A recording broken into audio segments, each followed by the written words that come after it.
Fechou? Então vamos começar, pessoal. Uns 10 minutinhos aí até todo mundo conectar, já foi. Dessa parte de suprarrenal, basicamente, vocês têm que saber duas coisas. Ou a gente vai ter uma hiperfunção dessa glândula, tá? Ou uma hipofunção dessa glândula. E aí, claro, vão ter manifestações clínicas que basicamente vão ser uma manifestação contrária da outra. Por mais que em algumas vezes eu tenha o mesmo sintoma junto. Por mais que em algumas vezes uma hiperfunção da minha glândula pode acabar levando, numa forma crônica, a uma hipofunção dessa glândula também. Tá? Então, assim, na verdade, as duas patologias se juntam. Se você entender uma, você entende as duas. E se você não entendeu uma, você também não entende a outra. Tá? O raciocínio delas é bem parecido com a tireoides também, porque eu lembro que passei para vocês tireoides ano passado, e tem aquele envolvimento da glândula tireoideia, ou nesse caso da suprarrenal, com a hipófise, que é quem estimula a suprarrenal, que antigamente era quem estimulava a tireoides, com o hipotálamo, certo? Que era quem estimulava a hipófise. Então o raciocínio basicamente aqui vai ser o mesmo. Então, nas síndromes relacionadas com a suprarrenal, nós vamos ter tanto a afetação da glândula em si, afetação da hipófise ou afetação do hipotálamo. Vai variar também a causa. Tá? A manifestação clínica vai ser basicamente a mesma e os achados laboratoriais, né, e tal, vai depender muito do local de afetação. Tá? E aí, o que eu tenho para vocês aqui? A princípio, eu até coloquei agora esse slide, porque eu senti que a gente precisava voltar em algumas coisinhas, tá? Tanto de histologia, quanto de fisiologia ou fisiopato mesmo. Que é basicamente o seguinte, entender o que essa glândula suprarrenal faz, como ela se divide, para vocês poderem entender a patologia e a manifestação clínica, é claro. Tá? Então, a suprarrenal, pessoal, histologicamente, ela se divide em duas regiões. Uma região chamada corteza suprarrenal, tá? E uma região chamada médula suprarrenal. E o que acontece?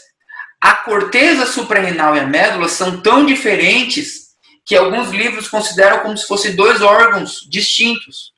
Porque a corteza vai secretar um tipo de hormona e a médula, lá com a adrenalina, noradrenalina, é outra história, tá? O nosso foco na aula de hoje, basicamente, é a corteza da suprarrenal. A gente não vai falar de nenhuma patologia de médula de suprarrenal, tá? Que, no caso, seria a principal, o feocromocitoma, tá? Que é justamente uma hiperfunção, um hiperfuncionamento dessa médula. Mas deixa esse feocromocitoma de lado. Nosso foco é a corteza. E na corteza da suprarrenal, nós temos 3 zonas. Tá? 3 zonas. Prestem bastante atenção nesse começo da aula, porque vai ajudar o raciocínio daqui a pouquinho. Eu tinha uma zona glomerular, que secretava aldosterona, tá? Um mineral corticoide, e a aldosterona deixa ela lá para o rim. Lembra dela lá no rim. Volume sanguíneo, lembra ela do sistema renina, angiotensina, aldosterona. Deixa ela para esse sistema aí. Tá? Beleza? Temos a zona mais extensa dessa corteza, que é a zona fasciculada, tá? Que vai secretar o cortisol, tá? Que é um glucocorticoide, tá? Beleza? Que, por sua vez, gente, essa zona fasciculada também secreta pequenas quantidades de hormonia chamada DEA, que é deidroepiandrosterona, se chama, tá? E o que acontece? Pequena quantidade. A zona fasciculada, preste atenção, a zona fasciculada da corteza suprarrenal, ela é estimulada pela hipófise, tá? Então a hipófise libera uma hormona chamada ACTH, adrenocorticotrofina, tá? E essa hormona estimula a zona fasciculada dessa suprarrenal. Pode falar que estimula também a zona reticular, tá? Mas o nosso foco vocês vão ver que é mais na zona fasciculada, tá? Então a ACTH, vamos por as duas. Ela tanto estimula a zona fasciculada quanto a zona reticular da corteza suprarrenal, tá? E qual que é a importância disso? Por que eu estou falando isso para vocês? Porque a aldosterona, aqui em cima, que é da zona glomerular, não tem nada a ver com ACTH. A aldosterona tem a ver lá com renina, angiotensina, aldosterona, tá? Então, se o teu paciente tiver um tumor lá na hipófise, um tumor secretor de ACTH, não vai mudar o aspecto da aldosterona, porque ele não tem relação com a aldosterona, tá? Isso vai ser muito importante para a doença de Addison, mais tarde, tá? Beleza? Então, zona fasciculada é o cortisol e a zona fasciculada é estimulada pela ACTH, tá? Além do cortisol, a DEA. A DEA, essa dehidroepiandrosterona, que vocês estão vendo essa sigla aqui, ó, DEA, DHEA, ela tem uma função, basicamente, andrógena.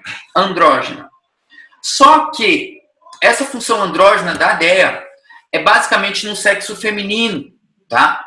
Porque a hormona sexual masculina é a nível da gônada masculina, tá? Então, a secreção de DEA no homem, ela é meio que irrelevante, tá? A não ser que seja naquela fase de maduração, de aparecimento de pelo e tal.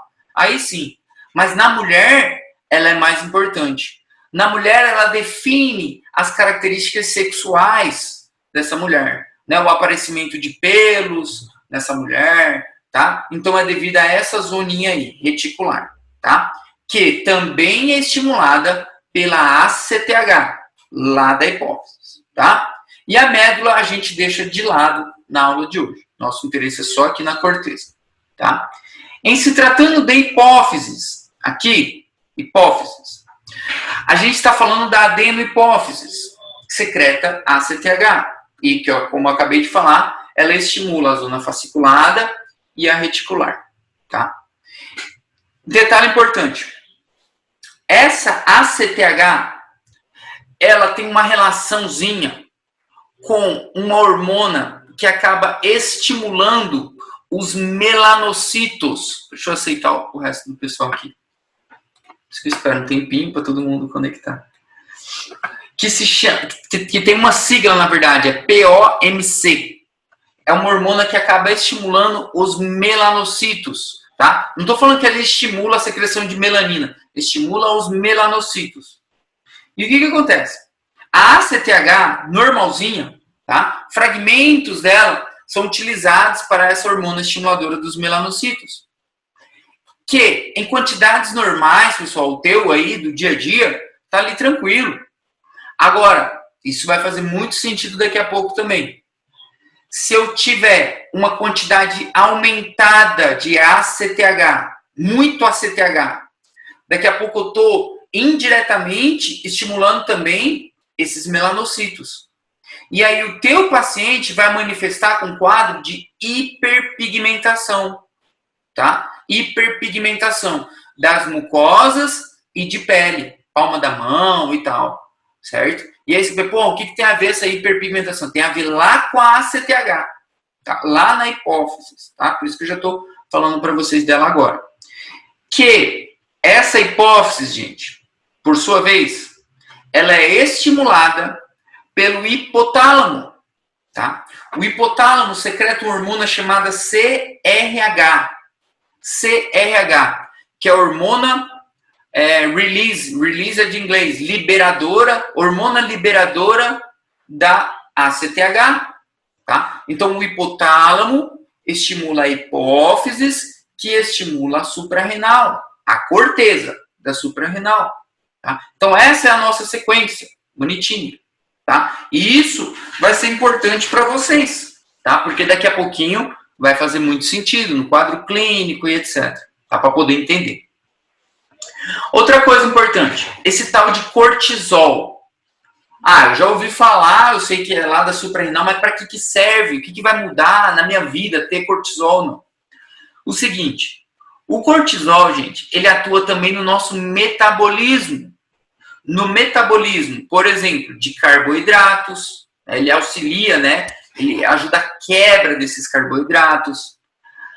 No metabolismo de proteínas, tá? Também, quebra de proteínas, no metabolismo de lípidos também, quebrando lípidos, ou seja, depositando os lípidos também. Então, frisem bastante essa função deles com os lípidos, inclusive. Porque se o teu paciente tiver muito cortisol, ele aumenta o depósito de lípido. Por isso que a pessoa que toma corticoide e tal, fica inchada, né, ganha peso, etc. Porque eu já estou aumentando o cortisol. E ele aumenta a quebra e o depósito de lípidos. Tá? Por isso que o nosso paciente daqui a pouco com síndrome de Cushing, inclusive, vai ser uma paciente gordinha, obesa, porque tem muito cortisol. Tá? Outra função, estimula a gliconeogênese também, né? A liberação, e isso também vai dar um efeito ali no metabolismo da diabetes, da insulina e tal.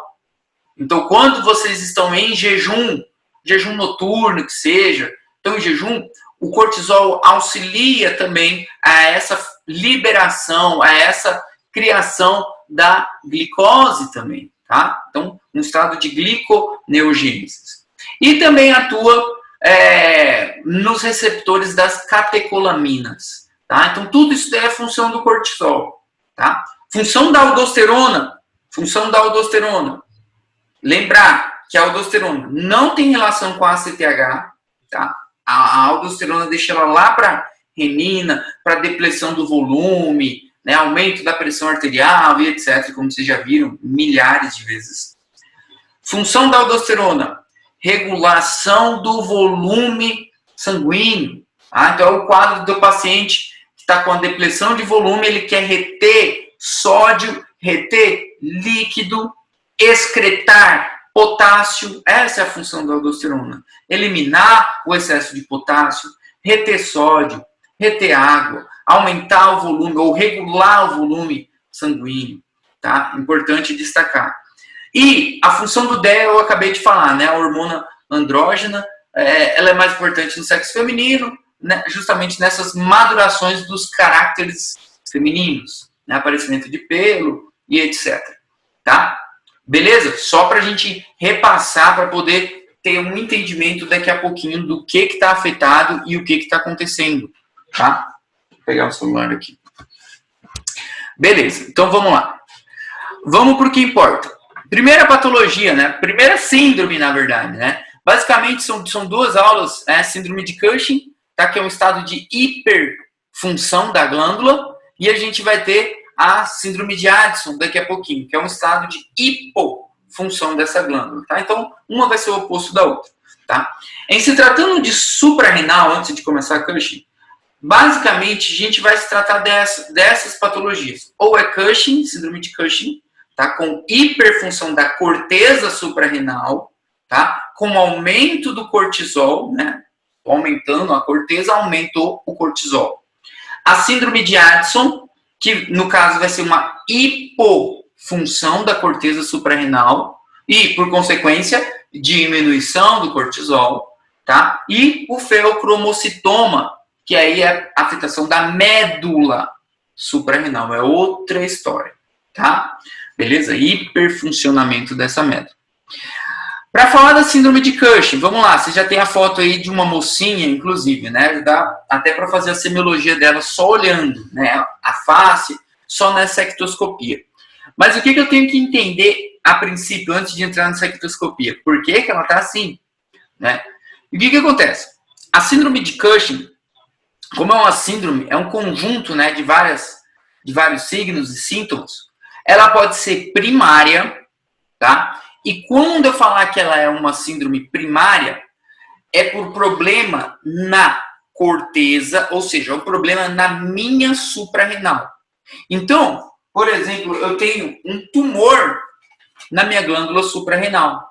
E esse tumor, esse adenoma suprarrenal, ele acaba produzindo cada vez mais cortisol, causas primárias. Como, por exemplo, um tumor na suprarrenal, um adenoma hiperfuncionante, tá? E aí, essa suprarrenal vai produzir mais cortisol. Fim, tá? Muito fácil de entender. Causas secundárias, Secundária, gente, o meu problema não está na glândula. Nosso problema está lá na hipófise, tá? O problema está na hipófise, por isso que ela é secundária, tá? E aqui a gente tem um tumor de hipófise, inclusive corticotropinoma, se eu não me engano, esse é o nome dele. Ou seja, um tumor de hipófise, tá? Um tumor de hipófise. E esse tumor de hipófise, ele atua secretando mais ACTH. Então, eu tenho muita ACTH. Vamos voltar lá no desenho. Cadê? Se eu tiver um tumor na hipófise, eu vou ter um aumento de ACTH. Então, eu vou estimular demais as minhas suprarrenais. Tá? Então, eu vou ter um aumento de cortisol. Não por um dano na suprarrenal, por um dano lá na hipófise. Tá? Inclusive, essa afetação, quando um tumor é localizado na hipófise, a gente chama de enfermidade de Cushing, tá? Isso se chama doença de Cushing. Síndrome de Cushing é todo o conjunto. A doença de Cushing é esse tumor na hipófise, tá? Essa é a segunda. Oi? Pode ser no hipotálamo também? Não, na hipófise. O hipotálamo vai ser o próximo, tá? No hipotálamo vai ser de causa terciária. Vai ser de causa terciária. Por mais que alguns livros, boa pergunta, inclusive, da Carla, por mais que alguns livros, assim como na tireoides, essa divisão de secundário hipófise e terciário hipotálamo, eles juntam e consideram tudo como secundário, às vezes, tá? Mas seguindo, assim, eu não sei se o Argite traz isso, mas eu lembro que o Harrison trazia essa divisão, mas, assim, cada um no seu lugar, tá? Então, primário, um tumor na suprarrenal. Beleza. Secundário, um tumor na hipófise, que é justamente a enfermidade de Cushing. O terciário, o nosso tumor, a nossa afetação é lá no hipotálamo. E agora eu tenho o quê? Eu tenho um aumento da CRH, que é a hormona liberadora da ACTH, da hipófise. O hipotálamo estimula a hipófise. Nosso tumor está no hipotálamo. Então é uma escadinha. Se eu tenho um tumor no hipotálamo, eu vou estimular a hipófise e eu vou estimular a suprarrenal. E eu vou ter um aumento de cortisol. Tá? A terciária, inclusive, além de afetação de hipotálamo, a gente pode colocar ela num grupo que a gente chama de síndromes paraneoplásicas. Tá? Não sei se vocês lembram delas do ano passado. Tinha um tumor, tinha um câncer de pulmão, inclusive, que era chamado do carcinoma pulmonar de células pequenas, ou de Oat cells. Eu sei que vocês lembram. Lembram que tinha pior pronóstico, etc. Esse câncer de pulmão, ele tem uma peculiaridade, porque ele cursa com síndromes paraneoplásicos, ou seja, ele começa a secretar outras hormonas, tá? Lá no pulmão. Então, também entra como uma terciária aí nesse caso, as síndromes paraneoplásicas. E aí, no caso, o carcinoma de células pequenas, tá? Pode ser o carcinoma broncógeno também, mas o de células pequenas é mais fácil de lembrar. E, aí eu falei, causas primárias, causas secundárias na hipófise, terciárias, hipotálamo ou um foco ectópico, como seja, um pulmão, um tumor de pulmão. E tem uma causa muito frequente, tá? Que é essa daqui agora. É a iatrogênica, tá? A iatrogênica. Como assim iatrogênica? É uma causa farmacológica, tá? Então, seria interessante vocês dividirem da seguinte maneira, principalmente se vocês estiverem com o Instagram fechado nesse momento. O aumento de cortisol endógeno, teu corpo está produzindo, pode ser de causa primária, tumor na suprarrenal, teu corpo está produzindo aquele cortisol. Causa secundária, tumor na hipófise, o teu corpo está produzindo isso. Causas terciárias, no hipotálamo, é um cortisol endógeno ou uma síndrome paraneoplásica, tá? Quando a gente fala de causas farmacológicas ou iatrogênicas, estamos falando de um cortisol exógeno. Exógeno, eu estou tomando, né? Estou me entupindo de prednisona, por exemplo, de um corticoide exógeno. Então, eu tenho o corticoide que eu produzo no meu corpo e eu tenho essas sobredoses, porque eu estou tomando a mais. Por isso que fala assim, o paciente está fazendo tratamento, o corticoide está inchando. E aí, naquela anamnese, vocês vão perguntar para o paciente se ele faz uso de algum medicamento e tal. Ele vai te falar que sim, que ele toma, por exemplo, prednisona, de forma crônica. Porque eu não sei se vocês lembram, e eu sei que eu sempre estou aqui para ajudar vocês também. Na elaboração da história clínica, tem um quesito chamado APP, antecedentes patológicos pessoais. E aí vamos supor que nossa paciente, ela falou pra gente que ela tem lúpus. Ou ela tem, por exemplo, enfermidade de Crohn. E ela faz o tratamento com corticoides, né? Então eu já posso meio que suspeitar que esse quadro dela, e face de lua cheia, e etc., que a gente vai ver daqui a pouco, pode ser justamente por esse tratamento dela do lúpus, tá? Então, que, inclusive, acontece o seguinte, prestem atenção para vocês poderem entender, espero que vocês estejam prestando atenção. Prestem atenção. Se eu estou ingerindo uma hormona exógena, o meu corpo, ele passa a entender o seguinte, cortisol tem.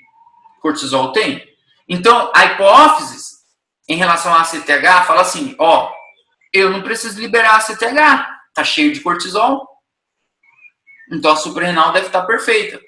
A suprarrenal não vai produzir mais cortisol, porque já tem um monte de cortisol no organismo da pessoa. Então ela também fala, pra mim tá de boa, nem preciso trabalhar. Né? Só que aí tem um problema. As estruturas, quando vão perdendo a função, elas sofrem uma atrofia. Né? Isso daí vocês também lembram. Se eu perdi a função, ela vai atrofiando. Então esse uso crônico, esse uso prolongado de um corticoide pode levar a uma atrofia da glândula suprarrenal. Tá? E isso daqui vai andar lado a lado com nossa próxima síndrome, que é a síndrome de Addison, tá? Que é um estado de hipofunção da suprarrenal. Tá? Então, enquanto essa mulher estiver tomando, fazendo o tratamento dela aqui com a prednisona, com o corticoide dela, o corpo dela se habituou, ele precisa desse fármaco. O problema é se ela para de tomar de uma vez. Fala assim, eu tô muito gorda e eu quero baixar de peso e eu vou parar com esse corticoide agora, do nada. A suprarrenal dela está atrofiada. Entendendo? Ela vai estar em outro quadro. Enfim, só para vocês irem, espero que entendendo essa mistura toda. E aí, o que temos para entender desse nosso paciente? Antes de já me passar adiante. Seguinte, então até destaquei aqui, a causa mais frequente é a administração exógena de glucocorticoide, como a gente traz para vocês, e justamente é isso que eu acabei de falar para vocês, a farmacológica ou iatrogênica. E não que seja de forma errada, às vezes o paciente faz um tratamento para alguma patologia de base dele, tá? Beleza? E aí, a enfermidade de Cushing, gente, como eu falei para vocês, é aquela do tumor da hipófise, tá? Do tumor da hipófise, se chama enfermidade de Cushing. Qualquer outra afetação, qualquer outra causa, a gente vai chamar de síndrome de Cushing, tá? Idade, sexo, a preferência pelo sexo feminino, tá? Da afetação. E aqui é a nossa paciente, tá? Fazendo a ectoscopia dessa moça, só por cima, tá? Vou levantar para vocês alguns pontos. Só que chama atenção, não vou destacar ainda. O que chama atenção muito nessa moça aí, o que a gente chama de fáscia de lua cheia, tá? Isso aqui é fáscia de lua cheia. E muito cuidado, porque essa face da lua cheia, vocês podem confundir ela com uma face hipotiroideia, que era aquela face abotagada também, né? Paciente meio com sobrepeso e tal. Face hipotiroideia eu posso confundir com a face de luna cheia. E como que eu posso diferenciar as duas, então? Porque eu acho meio parecida. Ou até mesmo uma face edematosa, uma face renal. O paciente vai estar com o rosto inchado, né? E como que vocês vão poder discernir? Uma característica muito marcante da face de lua cheia, pessoal, é o aparecimento de pelo facial. Hirsutismo se chama isso, tá? Justamente porque, lembra que a corteza suprarrenal tinha secreção de cortisol e tinha de DEA também, que é a dehidroepiandrosterona, que era que fazia aparecer pelo e etc. Então, quando tem um aumento de cortisol, eu também tenho um aumento desse DEA. e aí a mulher começa a aparecer pelo, né, no rosto dela, mulher barbada, né, que já viu alguma série, algum filme que tinha uma mulher barbada antigamente no circo, justamente pode ser por uma síndrome de Cushing, e geralmente era uma senhora gorda e tal, tá? Outra característica que chama muita atenção nessa mocinha aí, a obesidade dela, não é tão, assim, muito marcante, tá? Mas dá pra gente colocar ela num hábito constitucional brevilínea, né, brevilínea. Vocês estão vendo algumas estrias aqui nela, né, principalmente nessas raízes dos membros, e essas estrias aí são estrias jorras, violáceas. Isso é muito da síndrome de Cushing. Umas estrias superiores a 1 centímetro, que seja, e de coloração avermelhada, como vocês estão vendo aí. Naquela parte de semiologia torácica, vocês viram uma vez, ou abdominal, não lembro ao certo, que a gente avaliava a presença de estrias no nosso paciente. E tá aqui, ó. Tá? Essa estria é muito marcante. Tá? E ela aparece aqui nos flancos também. É que aqui não dá para ver muito bem na foto, tá? Mas ela pode aparecer. Essa estria, ela sempre vai ser vermelha ou ela vai mudar a coloração com o tempo? Violácea. Ela é estria violácea e eu já vou falar para vocês por que ela é meio vermelhinha também, tá? Porque tem algumas afetações na pele da tua paciente. Ela fica com a pele mais fina, a parede do capilar dela também é mais fininha. Essa mulher tem uma tendência a sangrar fácil. Já vamos chegar lá, tá? Olhando ela do jeito que está aí. Então, basicamente é isso, gente. A face de lua cheia, esse hábito constitucional dela para o brevilíneo, tá? Que eu posso chamar, inclusive, de hábito cushingoideo, que é a face de lua cheia com meio gordinha, com essas estrias e tal. E as estrias violáceas chamam muita atenção, só bater no olho nessa foto. A obesidade chamaria atenção também, mas a obesidade de Cushing, inclusive, ela é maior ainda, é mais acentuada e manifesta com aquele abdômen delantal. Não sei se vocês lembram também, que era aquele abdômen avental. Tá? Essa é a obesidade de Cushing.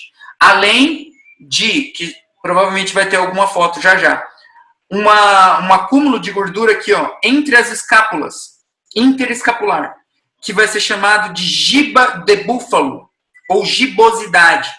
Então, ela vai ter a gordura, né, o abdômen de delantal, e essa gibosidade aqui, né? Eu não vou falar uma corcunda, né? Porque é acúmulo de graça, né? A giba de búfalo, tá? Vamos ver outras fotos aqui, vou falando para vocês. Ah, tá. Aqui essa imagem aqui é do Robbins, tá? É do livro de Anatopato. É só para mostrar para vocês. A síndrome de Cushing hipofisária, né? Que é um tumor na hipófise e que, inclusive, ela se chama enfermidade de Cushing, tá? Muito ACTH, estímulo da suprarrenal, né, hiperplasia suprarrenal, aumento no cortisol. A síndrome de Cushing suprarrenal, que é a primária mesmo, temos um adenoma nessa hipófise, tá? E que cursa justamente com o aumento do cortisol, tá? A síndrome de Cushing paraneoplásica, como eu falei para vocês, ó, um tumor de pulmão ou outro tumor neuroendócrino, ectópico, principalmente, porque o de pulmão, porque é aquele carcinoma de células pequenas, tá? E o Cushing iatrogênico, ou farmacológico. O paciente está ingerindo um fármaco, tá? Aumenta o cortisol e, com o tempo, leva a uma atrofia da suprarrenal, tá? Beleza? Essa imagem aqui é muito boa do Robbins, explica certinho, né? E aí o motivo de consulta, vamos lá. O motivo de consulta dessa paciente, gente, é complicado, tá? Porque consultar por obesidade, as pessoas consultam, tá? Mas é um combo, na verdade. É um combo, tá? A obesidade relacionada sem causa justificada. A mulher que fala, poxa, eu tô fazendo dieta, eu tô tentando, tô fazendo caminhada e eu só estou ganhando peso. E aí tu já vem com outros sintomas juntos que eu vou falar para vocês, tá? Essa obesidade aqui, que tá aqui inclusive, vamos combinar o seguinte.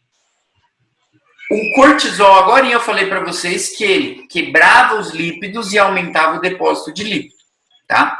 E essa obesidade tende a ser centrípeda, tá? Mas assim, é ridículo falar isso, porque a maioria da obesidade é meio que central mesmo, tá? Então, não muda muito. Agora, falar de uma obesidade centrípeda com aquela gibosidade que eu acabei de falar para vocês, ou seja, uma graça interescapular, aí é outra história. Quer ver? Eu vou mostrar a foto aqui, vocês vão entender. Não adianta ficar só falando. Peraí, eu sei que eu tenho. Aqui, ó. Essa foto aqui é do Lânio. Foto não, um desenho, né? Então, ó, eu tenho um abdômen delantal, tá? Pelo que vocês estão vendo aqui pelo desenho. Estrias violáceas, certo? Rojizas, tá? Tanto aqui nos flancos quanto na raiz dos membros, tá? E olha isso aqui que eu tô falando, ó. Isso aqui é o que a gente tem por graça interescapular, ou a gibosidade, ou a giba de búfala, tá? De búfalo.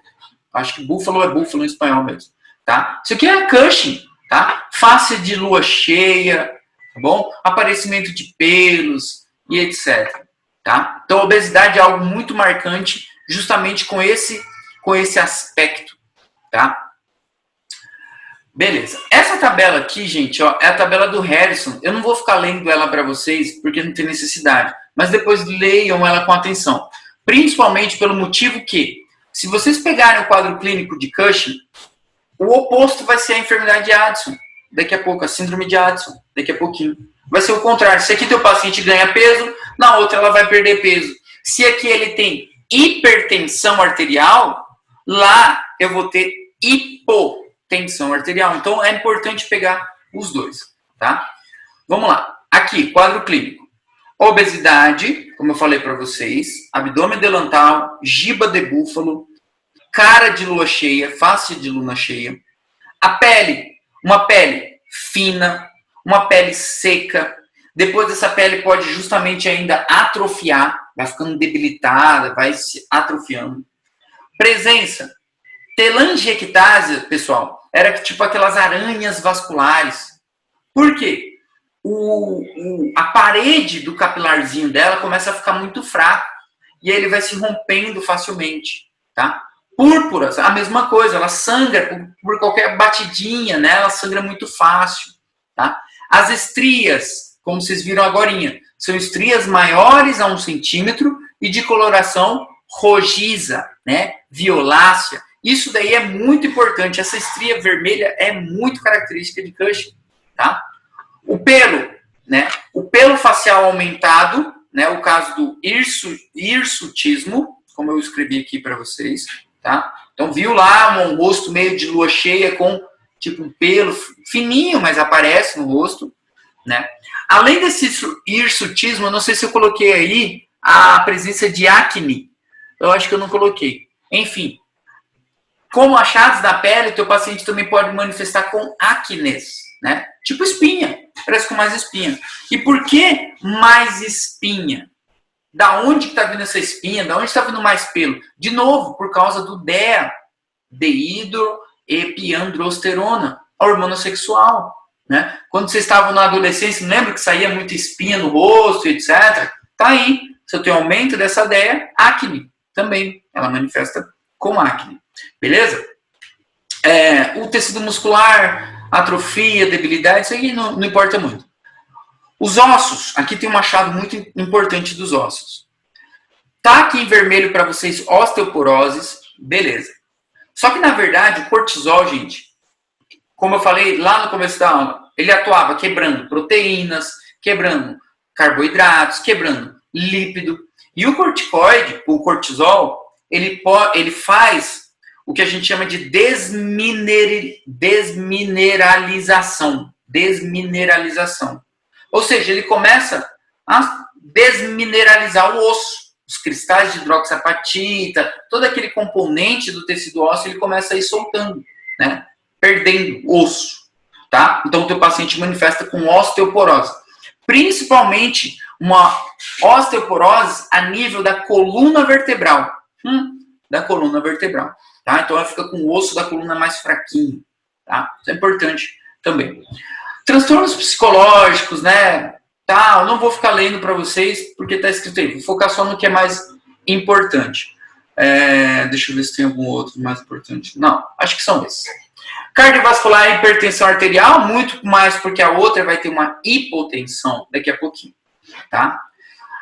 Como eu falei para vocês, olha lá, gluconeogênese. O cortisol tem essa ação, né? Então, o teu paciente vai estar no estado de hiperglicemia, tá? Ou, na verdade, um estado diabetógeno, né? O cortisol ele é diabetógeno, né? Leva a uma intolerância à glicose. Intolerância à glicose. Já dá até para entender o que essa mulher vai ter depois, né? Hipopotassêmia. Importante destacar a hipopotassêmia. Por que eu vou destacar a hipopotassêmia aqui, gente? Porque na enfermidade de Addison a gente vai ter hiperpotassêmia. É o contrário, tá? Aumento do colesterol, claro, o paciente está acumulando lípido de tudo que é jeito, tá? E aí os transtornos a nível da menstruação, oligomenorreia, amenorreia, o homem cursa, inclusive, com disfunção erétil e etc. Tá? Eu deixei em vermelho os mais importantes para vocês e expliquei o porquê. Beleza? Aqui algumas fotos. Essas fotos são do livro Porto, tá? De semiologia. Ó, as estrias, né? Violáceas. É claro que com o passar do tempo elas vão ficando um pouco mais hiperpigmentadas. E isso é interessante, porque o estado de hiperpigmentação a gente separa muito para a síndrome de Addison daqui a pouco, tá? Mas a Cushing também pode ter hiperpigmentação, tá? Tomem cuidado com isso, porque também pode ter. Principalmente se for aquela Cushing lá do tumor de hipófise, que vai secretar mais a CTH. Então, junto com a CTH, eu estou liberando aquela bendita hormoninha lá que estimula os melanocitos, tá? Então, pode ter hiperpigmentação. Não que seja evidente dela, não é para outra, tá? Esse aqui é importante. Olha essa foto aqui dessa menininha aqui, ó. Interessante isso daqui. O aumento também de cortisol, a síndrome de Cushing, inclusive, ela atua restringindo a hormona do crescimento também. Então, a paciente tem uma restrição no crescimento, tá? Então, ela vai crescer pouquinho, né? Justamente devido a uma síndrome de Cushing. Olha a cara de lua cheia da menininha aqui, tá? Olha lá. Face de luna llena, aparecimento de velho facial, né? O bigode dela aqui. Olha aqui a giba de búfalo, ó, nas costas. Interescapular, tá? Então é algo muito marcante, tá? Agora, num homem, é claro, né? Pode aparecer num homem, inclusive, tá? Olha lá, as estrias rojas, violáceas. Pode ir, que nem a Carla perguntou, vai ficar sempre bem vermelho? Nada é muito regra, gente. Ele vai ficar muito vermelho por causa daqueles câmbios a nível de pele, em parede vascular também. Só que à medida que o tempo vai evoluindo, esse vermelho não é tão vermelho vivo, né? Ele vai ficando mais pro roxo, mas não vai ser aquela estria branca, que daí a causa é outra, né? A distensão mesmo da pele, tá? Olha como essa face aqui pode confundir com a face hipotiroideia, dependendo da situação. Nos homens, inclusive, eu vou lembrando das coisas assim. Nos homens, é que eu falo mais da mulher porque ela é mais frequente com a mulher. Mas nos homens, inclusive, como tem um aumento desse cortisol e o aumento da DEA, dessa hormona DEA, da zona reticular da suprarrenal, está muito relacionada com essa diferenciação sexual feminina, né? O crescimento de seios, o aparecimento de pelos na mulher, etc., principalmente na adolescente. Se esse homem tem muito DEA, ele pode cursar, inclusive, com características sexuais femininas também. Ginecomastia pode nascer nele daqui a pouquinho. Ainda mais associado com essa obesidade, né? Que ele já vai ter mesmo obesidade. Então, tem uma tendência a acumular grasa. Aqui é a relação com o diagnóstico. Eu não vou entrar para vocês em prova diagnóstica, o que tem que fazer para avaliar esse cortisol, se é de causa primária, secundária, terciária, tem um jeitinho para pesquisar tudo. Igual é na tireoide, sabe? Tipo assim, cortisol elevado, com ACTH elevada, com ACTH diminuída, então faz todo aquele esqueminha para ver onde que é a causa provável. Tá? ACTH elevado, com cortisol baixo, enfim. Senão vocês iam ficar doidas aqui. Beleza? Beleza. O que mais que eu tinha para falar? Ah, tá. Fechou. E aqui tem uma tabelinha do Argente. Essa tabela aqui é do Argente para mostrar justamente todas essas características que eu acabei de falar para vocês. Mais fotos, tá? Essas fotos aqui, deixa eu ver de onde que eu tirei. É do livro de cirúrgica, do Sabiston, se chama. Livro de cirúrgica, de clínica cirúrgica, ele é muito bom de ter também, tá? Então, esse aqui é o paciente normal, ó. Ele era assim. E aí ele desenvolveu a síndrome de Cushing e ficou assim. Olha só, cara de lua cheia e olha o abdômen dele. Fica bem evidente, né? Dá pra ver até mesmo com a roupa. E aqui as estrias. Nossa, isso aqui tá bem exagerado, mas é a imagem do livro, inclusive. E aqui a mulher barbada de novo, né? Cara de lua cheia, pelo facial, estrias, né, violáceas, na raiz dos membros, flancos e etc. Tá? E esse desenho aqui é do Lânio, tá? Também mostra todas essas características de uma vez, numa única imagem. Tá? Numa única imagem. Ó, a osteoporose, olha que interessante. A osteoporose aqui do Lânio fala assim, ó, vértebras. Tá vendo? Justamente porque tem uma afetação, né, uma desmineralização maior dessas vértebras, da coluna vertebral. Beleza. Ah, e só uma coisa antes de eu terminar Cushing com vocês. Tem o que a gente chama de triada de Cushing, inclusive. Que tem que tomar muito cuidado, porque a primeira vez que você escuta falar dessa triada de Cushing, não sei se vocês já escutaram falar, porque ela é da hipertensão endocraniana. E aí, às vezes, você confunde, você acha que tem a ver com a síndrome de Cushing suprarrenal, e não tem nada a ver. A triada de Cushing, gente, é outra história. É lá para a síndrome de hipertensão endocraniana, que ela é hipertensão arterial progressiva, bradicardia e alteração no ritmo respiratório. Essa é a triada de Cushing, a síndrome de hipertensão endocraniana. Só o nome que é o mesmo da síndrome de Cushing. Acho que vocês já sabiam disso, inclusive. Beleza. Alguma pergunta com relação a essa síndrome de Cushing? Alguma dúvida? Algum comentário? Alguma fofoca? Algo a acrescentar? Alguém está me escutando? Vamos partir para outra, então, gente. A segunda, pessoal, espero que vocês tenham pego a síndrome de Cushing, porque vai ficar muito mais fácil na hora da gente falar da síndrome de Addison, tá? Que é a síndrome da insuficiência suprarrenal, tá? Porque ela basicamente vai ser o contrário, tá? Ela vai ser o oposto, principalmente nas manifestações clínicas. Estou falando que 100% dela vai ser o oposto, mas o entendimento, assim, beleza. Então, o que acontece? Eu estou falando de uma hipofunção da glândula, né? Síndrome da insuficiência suprarrenal. Agora, o nosso detalhe principal justamente vai ser esse. Eu estou destruindo a corteza suprarrenal, tá? Não estou falando para vocês que a gente está afetando a zona fasciculada, a zona reticular, que é só a produtora ali do cortisol e do DHEA. Agora aqui é destruição de toda a corteza suprarrenal. Então já começa por aí. E por que eu estou falando isso para vocês? Porque se tratando de Cushing, em momento algum a gente comentou sobre a aldosterona. Ninguém falou de aldosterona. Por quê? Eu não tinha afetação da zona glomerular. Porque a ACTH lá da hipófise, ela tem relação com a fasciculada e com a reticular. Se eu destruir toda a minha corteza adrenal, o que eu vou ter? Eu estou tendo um déficit de cortisol, porque eu perdi a zona fasciculada e reticular. Eu estou tendo um déficit de DEA, que é a dehidroepiandrosterona. Estou tendo um déficit também agora de aldosterona. Tá? Então eu perdi tudo. Tá? E aí o que isso tem a ver com a hipófise? Tem a ver o seguinte: se tu teve a destruição da tua glândula suprarrenal, o que tua hipófise entende? Entende o seguinte: cadê o cortisol daqui?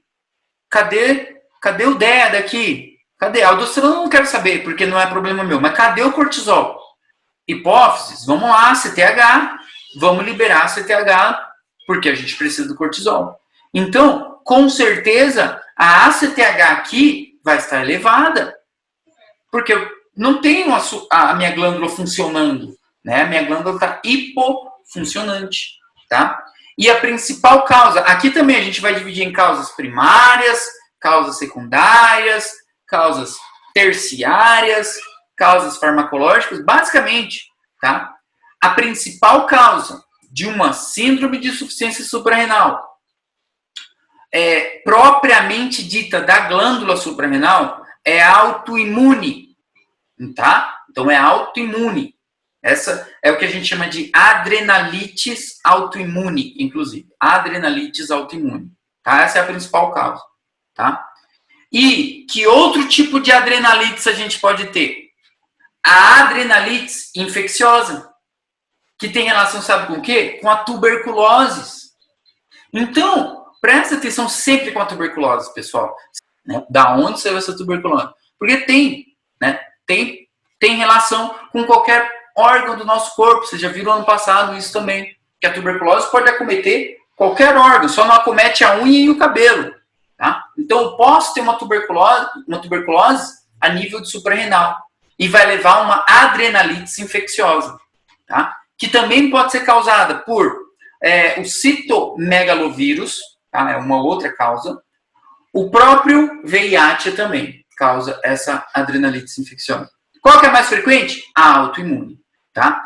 Tem uma outra síndrome mais rara, tá? É uma síndrome que tem relação com a meningococcemia, tá? Que alguns livros, já vi esses dias que a relação já é com pseudomonas, né? Ninguém sabe muito bem ao certo, mas ela se caracteriza por uma destruição bilateral das suprarrenais, tá? Bilateral, associada a um síndrome purpúrico, tá? E aí se chama síndrome de Waterhouse-Friedrich. Não sei se eu coloquei ela aí para vocês, espero, porque eu não lembro como que escreve isso, tá? Outras causas, que nem a Carla tinha perguntado, pode ser causas hemorrágicas? Também, tá? Hemorragias na suprarrenal, coagulação intravascular disseminada, o próprio infarto de suprarrenal, tá? Também pode levar a uma insuficiência de suprarrenal, tá? Fármacos, interessante agora, fármacos. O que o fármaco tem a ver se eu acabei de falar para vocês que o fármaco levava a Cushing? Como que o fármaco leva a uma síndrome de Addison ou de insuficiência suprarrenal? Presta atenção para vocês poderem entender. O nosso paciente aqui, que nem eu acabei de explicar isso, presta atenção, fecha o Instagram aí agora, que é meio que raciocínio. O nosso paciente, ele tem uma patologia crônica, tá? E ele fez o uso de prednisona, que é um corticoide, uso crônico de prednisona. Então, o cortisol dele tá ali, o nível basal dele, que era um nível fisiológico, ele produz, porque a suprarrenal dele tá beleza, a patologia dele era em outro lugar, a hipófise também tá beleza e o hipotálamo tá beleza. Então, ele produzia esse cortisol dele, só que ele faz o uso de um corticoide exógeno, certo? Então, a princípio, ele está ali com níveis de cortisol aumentado. Tá? Então, eu tenho cortisol no sangue. Fim. Se eu tenho cortisol, o que a suprarrenal entende? Eu não preciso produzir, porque tem. Então, está funcionando tudo. Metabolismo, depósito de lípidos, carboidratos, catecolaminas, etc., está funcionando. Eu não vou produzir. A zona fasciculada pensa assim. A hipófise não vai estimular a suprarrenal, porque, tem cortisol no jogo. Para que eu vou estimular mais? Não vou. O hipotálamo, menos ainda. Só que o teu hipotálamo, o teu não, né? O hipotálamo dessa paciente, a hipófise dessa paciente, a suprarrenal dela, não sabe que esse cortisol é exógeno. Tá? Então, fica aí por um tempo, tranquilo. E aí, como a suprarrenal não está trabalhando, ela começa a atrofiar, que nem vocês viram agorinha. Tá? Então, eu tenho uma atrofia dessa suprarrenal. Aí, um belo dia, essa nossa paciente resolve, espontaneamente, por conta própria, parar de tomar o corticoide dela. Fala assim, eu prefiro ficar ali com as minhas alas de mariposa, ficar com o meu lúpus, mas eu não quero mais essa prednisona, não. Eu quero emagrecer, eu quero não sei o que lá, quero ir pra praia, biquíni de lacinho e tal. Não quero. E o que acontece? Os níveis de cortisol dela vão baixar, porque ela parou de tomar. E o que seria o normal? A suprarrenal dela repor, voltar a funcionar. Só que a suprarrenal dela está atrofiada. E aí, essa nossa paciente vai entrar num quadro de insuficiência suprarrenal. Devido ao quê? A uma atrofia de suprarrenal causada por um consumo crônico de prednisona. Tá? Ou essa nossa paciente não foi tão radical. Ela não parou de tomar de uma vez o remédio dela. Ela, por conta própria, ou procurou outro médico, enfim, reduziu a dose dela. Só que foi uma redução excessiva. Reduziu demais. E aí começou a faltar cortisol. E a suprarrenal dela não vai dar conta. Então ela vai entrar numa síndrome de insuficiência suprarrenal. Porque a glândula está atrofiada. Tá? Estão entendendo? Tudo isso daí como causas da glândula. Estou falando da glândula. A atrofia glandular é causa da glândula. A autoimune é causa da glândula. Infecção da glândula é causa da glândula. Tá? A síndrome de Walter-House-Friedrich, causa da glândula. Bem, tá? Causas secundárias, em se tratando de hipófises, porque pode ter também. Vai ser o quê? De novo, tumores nessa hipófise, que vão tesourar, né, que vão inibir a secreção de ACTH, por exemplo. Tá? E aí, no caso, teu paciente vai ter uma atrofia, porque não tem quem estimula. Seria o caso secundário. E terciário, se fosse de hipotálamo. Tá? Por mais que eu possa juntar o hipotálamo com a hipófise e colocar tudo como causa secundária, que é um quadro de panhipopituarismo. Pan, de todo. Panhipopituarismo. Beleza? Eu nem comecei ainda, fiquei só parado aqui. Beleza, mas já deu para entender as causas, né? Vamos ver a nossa paciente como que ela é. Então, tá lá, uma deficiência parcial ou total dessas hormonas suprarrenais, tá? Lembrem que a aldosterona não foi mencionada ainda, mas ela tá aí no meio também, tá? A gente fica muito focado no cortisol, né? No glucocorticoide. Mas o mineral corticoide é a aldosterona, tá? E aí, beleza. Pode ser, como eu já falei, não vou repetir de novo, farmacológico, suspendi de uma vez, teve atrofia da glândula, etc. Tá? E como que essa nossa paciente vai se apresentar? O seguinte, o quadro clínico dela. Vai ser uma paciente com astenia. A astenia é aquela, já acordei cansada, né? Ela já vai acordar cansada. Ela vai ter anorexia, tá? Inclusive. A CRH, a hormona CRH, ela é anorética, que fala. Tá? Então ela vai ter anorexia. Ela vai ter perda de peso, né? Perda de peso também. Sem explicação, é sempre bom falar isso. A perda de peso, perda ponderal, sem causa justificável, tá? Um adelgazamento, tá? Então, anorexia, astênia e adelgazamento é muito importante, né? A perda de peso. E justamente porque essa perda de peso também, olha como faz sentido com Cushing. Qual que era a função do cortisol? Era o quê? Quebrar os lípidos e depositar os lípidos. Se eu não tenho essas hormonas, eu não tenho depósito de lípido. Então, esse teu paciente vai perdendo peso, tá? E outra, lá eu não tinha um estado de hiperglucemia, né? Porque esse cortisol, ele, né, gerava o acúmulo aí de açúcar. Aqui a gente vai ter um estado de hipoglucemia. Também é diferente. É um contrário do outro. Um vai ser o contrário do outro. Beleza? E aí, o que mais? Nossa paciente, ó, por que eu tô olhando a boca dessa mulher, a língua, os olhos, a pele? Porque agora sim, essa característica aqui é muito marcante. Perda de peso é algo muito, muito genérico. Agora, hiperpigmentação, tá? Hiperpigmentação. Do que? Na mão de vocês tem umas linhas aqui, ó. Essas linhas da palma da mão fica hiperpigmentada. A mucosa da cavidade oral, a língua, né? Então eu tenho uma hiperpigmentação das palmas das mãos e das mucosas, por exemplo. tá? Por que que eu tenho essa hiperpigmentação? Olha o nosso raciocínio. A nossa afetação aqui é uma depressão da suprarrenal. Um dano, destruímos ela, fim. Tá? Destruímos a corteza dela. A hipófise tá assim, cadê? Vou liberar mais ACTH, para poder levar esse cortisol. Perdi um pedaço dessa glândula, cadê?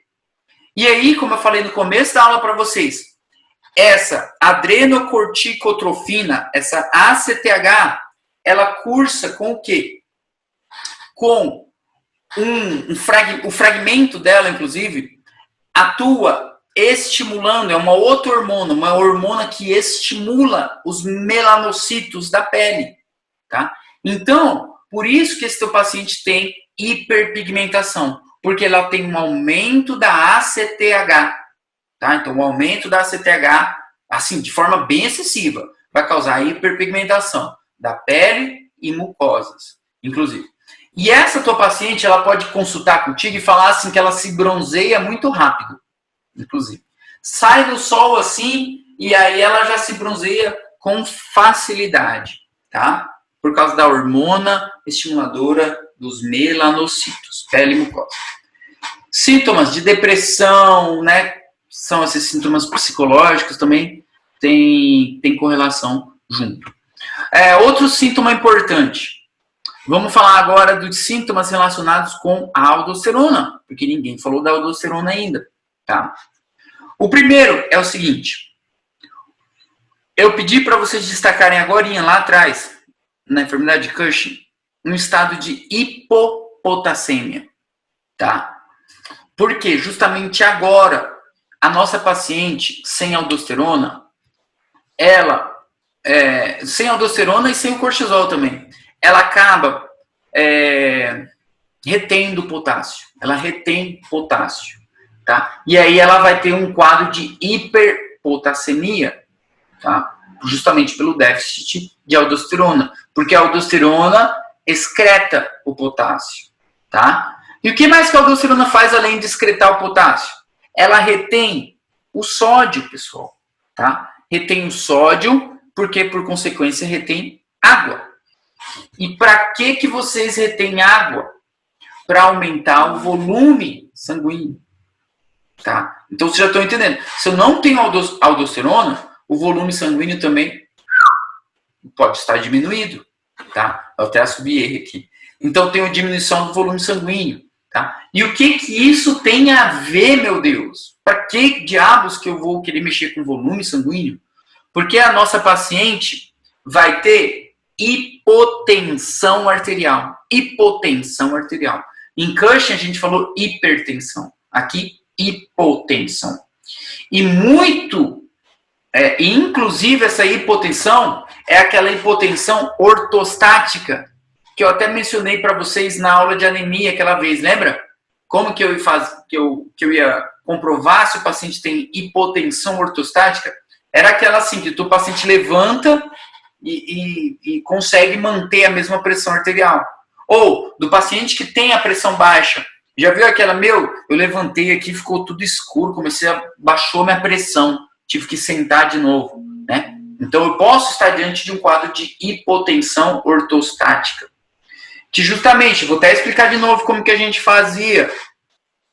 Eu vou aferir a pressão do meu paciente deitado, no supino, certo? E depois sentado e de pé também, depende da situação. Só resumindo para vocês, que isso aqui eu já expliquei aquela vez.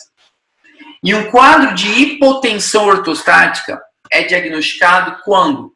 Quando o teu paciente de pé, tu vai aferir a pressão dele depois de um tempo, é claro, né?